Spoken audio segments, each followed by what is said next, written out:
Munky? Yep. Hey, brother. What's up? Thanks for coming. Thanks for joining us. Munky, Gibney McGee, pleased to meet you. This is Cena Sand. Nice We are at the to Big see Man you. Morning Show. We want to say thanks for coming down and bringing the band with us to celebrate 4 years on KMOD, man. It's a huge deal for us to have you guys. Thank you. Here with us. Now, fun part is, man, this guy here did not know why they call you Munky. Could you explain to him why? I will explain to you. It's a short story. When we moved from Bakersfield, and we all lived in, actually this is the long version.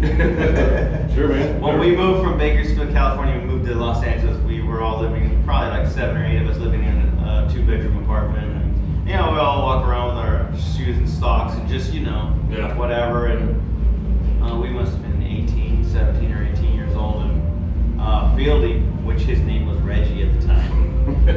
That's his name. And he just was like, "You got monkey feet," and so every time he would say "monkey," because he said my feet look like hands. That's awesome. That's awesome. Hey, dude, I got a question. For back in the day, when you guys did the first Family Guy Use tour, you had the Korn cage. If you guys don't know, it was they had cages on stage filled with fans and everything. That seemed like a huge liability, if you ask me. Was it? Did you guys get rid of it because it was a pain in the ass, or what? Actually, it was a really cool idea, and it was a good way to keep the fans involved and really get fans out for the win the contest to be on stage with your favorite band. Yeah. It was a lot of fun, but you're right. It was a huge liability, and at the time, I don't think anybody really thought it through because thankfully nobody got hurt or anything. Good. And yeah. Do you still get stoked to see like people lining up? Like I saw people laying down because they want to be on. They want to be right on the rail. I Yeah, know. they want to see. Is that so exciting? It's that, crazy. still doing that? Yeah, totally. Because just they'll stay there the whole time. Yeah, they just want to see you guys. They just want to be as close as they can to us, and it's pretty incredible. Sometimes I'll get down in their face and really get eye contact with them, and just makes them feel like they're being part of the show, and like you're One-on-one. yeah, one-on-one with you, even if it's just for a moment, just making eye contact with them, and it's the least we can do to kind of say thank you, even if it's just for the moment. That's so awesome. Dude, okay, a question about your guitar over here. Yeah. 7-string. It was the first 7-string I ever saw in my life. Whenever Yeah. I was listening to you guys as a kid, I was just like, what in the world? Like, what is there 7 strings?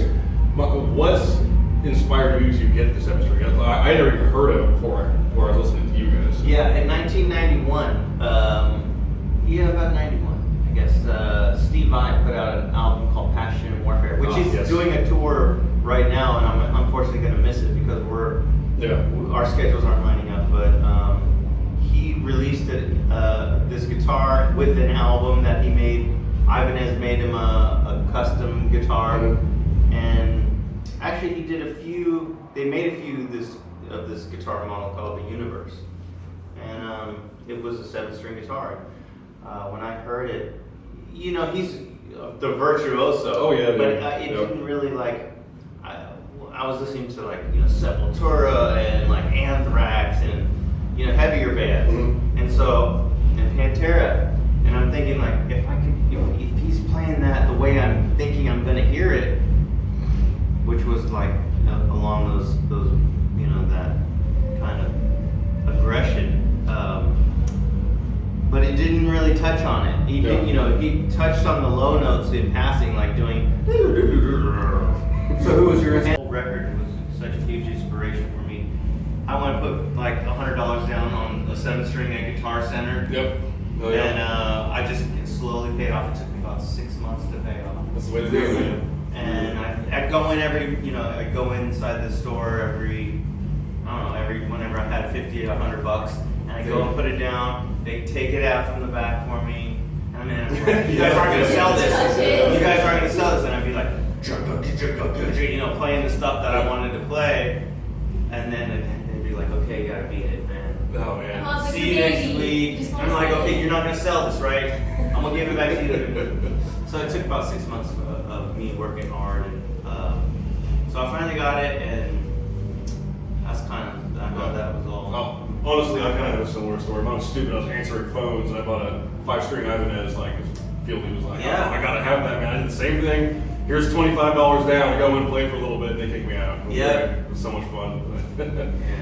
Yeah. So when I actually got the guitar, I was really, I was already kind of used to that extra low string and getting familiar with the tunings and stuff. Oh, beautiful. It's great to see it in person, man. That's awesome. That's a signature guitar that Ibanez and I collaborated with and put together. So can somebody, your average Joe, get one of your guitars? as Yeah, well? just like that. Nice. It looks exactly like that. You only have a volume knob on that thing. One volume knob. Oh, right, yeah. Well, I always found that, it's just like, oh, where am I? Like, pickup selector and the tone knob and, in the middle of a show, it's like, there's too many things. I just wanted to simplify everything. Beautiful. It's awesome. And I always just turn the tone knob all the way so it's, bright. So I said, just get rid of that. Wow. So we got you guys out at Rocklahoma a couple years back, which you guys put on a hell of a performance there. And then we have you here at the OK Center. What do you prefer? Music festivals, outdoor festivals, or more big arenas like this? Well, like Or maybe today, with I'll something tell you like- what, it's just, like today, it was, when I stepped off the bus, I was happy we were playing indoors today because it's just hot. It is Yeah. hot today, yeah. And so we had a really long tour with Rob Zombie, and it was super hot. Like every show was so hot. I was like, oh god, we're dying. There's no option. Like you're just stuck with it. Go on at 9 o'clock at night, and it's like 100 degrees, and you're just like, yeah. So it depends. It just depends. Yeah. Wow. Yeah, I've been a fan since I was a kid. I didn't get to see you until this last 3 years ago. Yeah. It was ecstatic. 18. I'm 32 now, but like 12-year-old me is freaking out the inside. It was amazing. Right, and sometimes when there's seats, I don't prefer that. I think our audience like to. Yeah. We want to They get want to be able to move. They want to get in our face. They Yeah. want to mosh. They want to dance around. They want to have fun. There are seats at Rock. So It's yeah. actually kind of hard, but still. But still, I remember that show, and the weather actually was really nice that day. Yeah, and then the next year I think it just pissed on us. Really? And muttered us out. It was a good time nonetheless, but A lot of times it's like that in Europe. Really? When we do festivals out there, it's just where do you spend more time? Do you spend more time in the States or more time like abroad, like in Europe, whatever? it's pretty even now. Really? Yeah, we spend a lot of. I think the majority we still spend in the States touring, but the beginning of next year we're doing basically every continent, and it's kind of to help promote the new record that we're putting out, and that's gonna take us into 2018. That tour. Dig it. And it's gonna be continent by continent. So this is probably a proper world tour for Korn. Is there any like particular continent or country, whatever, that is like more fan base than the other? Like you get more fans here in America, or more like out in Europe or whatever? Man, or Asia? we do really well in South America. Okay. They love it down there. I mean, That's so cool. man, they go nuts. You feel like the Beatles down there. I mean, they camp outside your hotel. Really? You get a lot of stalkers or whatever? Well, not really stalkers, but they just, Fans, fans, like they want to just see you, get a picture with you, say hello.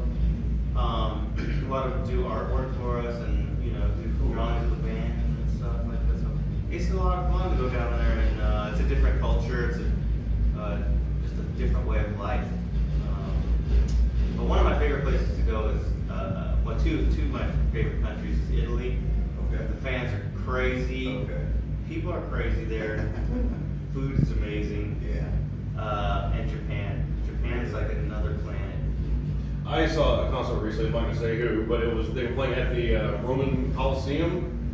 I think it was the actual Coliseum, the ancient one. Like it was humongous. I couldn't believe that they allowed bands in there to play. That's fun. Is there any venue like the Coliseum that you guys like? That's your bucket list. That's where you want to play. I would say, man, there's got to be. You hit it all, right? Yeah. I mean, I'd like to go back and play the Coliseum in Los Angeles again, a headline. Okay. Wow. We did it one year. We did this festival with Metallica, and it was us, Metallica, System of a Down, Kid Rock. I think the Arm Man 5000. Wow, Nice. God. Yeah. It was great. So we got to go on right before Metallica. It was a whole tour. It was called Yeah. Summer Sanitarium. Okay. And that was when we played in LA. So I like to go back there again. Do you get nervous like 80,000 people? Is it? Do you feel different there than you do here, like in Tulsa? Is it if it's more people, you get more nervous? Yeah, I see that. Well, that's a good thing though. That means you still feel that confidence. You still care about it. Yeah, you're not. I don't want to make mistakes. I'm super critical about the live show. Making sure that everybody's putting on. But yeah, there's many venues that we still have yet. There's a stadium down in Sydney, Australia. I saw U2 play at on their 360 tour. Nice. Wow. And I was like, they had this giant spider. I don't know if you saw that tour. I did. Big thing that went over the stage. Awesome. It was great. Spider for you too? I mean, it wasn't a spider. It looked like just like spider legs. Okay. It was called the 360 tour, so they played in the round. Oh, cool. That's cool. Wow. And it was a huge production.